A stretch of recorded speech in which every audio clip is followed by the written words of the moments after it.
Technology is everywhere around us, so it's good for people to be aware of it and to be aware of how we need to protect ourselves in it, how we need to be more secure.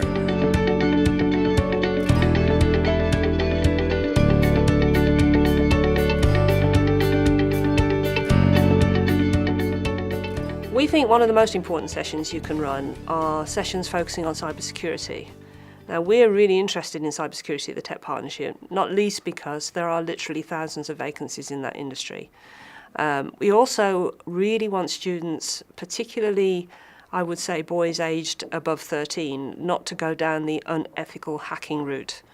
So going in and giving students an insight into cybersecurity and ethical hacking and making that distinction could be hugely valuable, particularly at that age group. The other thing about doing cybersecurity in school is that the school itself needs to be cyber aware. Not only are they examined by Ofsted for e-safety and safeguarding, they also have to make sure that their school is working safely across staff and students, and that is captured by the 3 C's: the content, contact and conduct. Now, what that means is that schools are responsible for making sure that their students aren't looking at inappropriate content, that they're not having contact with people who they shouldn't be having contact with, and that includes grooming, and that they're also behaving themselves appropriately in terms of their online safety, and they're not trying to hack the school system or sharing passwords and so on and so forth. I think that it is very important for young people to become cyber aware. That's because of the growing impact that possible cyber dangers are online. Not necessarily the more pressing attacks, but just the general day-to-day activity.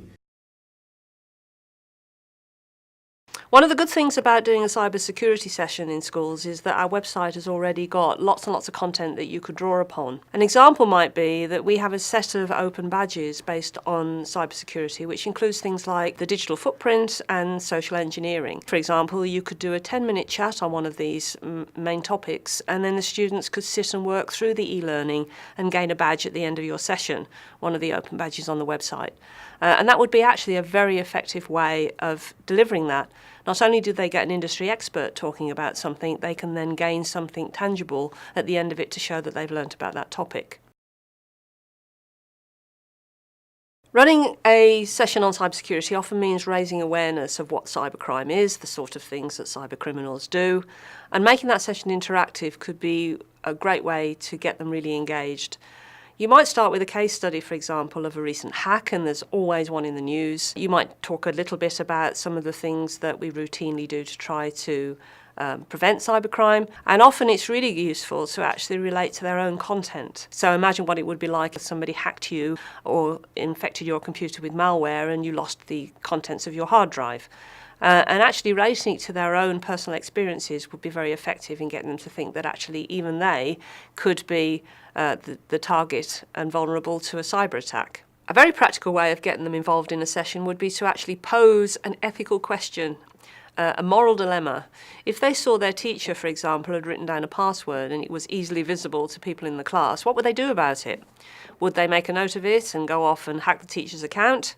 Or would they actually do the right thing and report it and say to the teacher, you know, that's not good cybersecurity practice?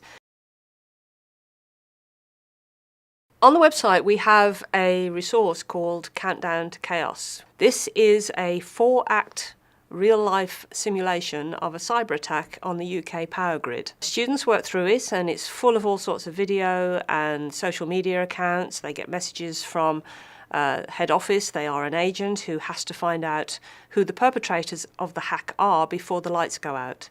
And they have to actually make a decision towards the end which of 5 possible suspects was the person who was hacking the grid. This is well supported by all sorts of other material. We've got animations and things that will allow you to use that resource with students. One of the main reasons why we think cybersecurity sessions are important is because of the vacancies that exist in the cybersecurity industry. So going in with information about that, the sort of careers that students can think about, whether it's penetration testing, whether it's the sort of research that people are doing into cybercrime, there's all sorts of careers that are available to students And it's for a range of different interests and aptitudes. It's not just someone who can code, for example. When students are thinking about a career, it's often tapping into what they think they're good at. And the sort of thing a cybersecurity analyst might be good at is problem solving. If they really like puzzles and they like to work out the whodunit when they're watching a crime program, then cybersecurity could be something that interests them. They could also be the sort of person who would really like to hack and really like to bring down a system. Well, they can do that by being a cybersecurity professional who is actually paid to hack systems and test them for vulnerabilities. So there's all sorts of things that would appeal to young people that would actually get them interested in the cybersecurity as a profession. As a technology professional, you're probably very aware of the importance of cybersecurity and the future risks that we run with ever-growing cybercrime. Even if you're not in a technology or what you consider a technology type role, everything you use is technology based now. Everything that you interact with is connected to other things and connected to the bigger world.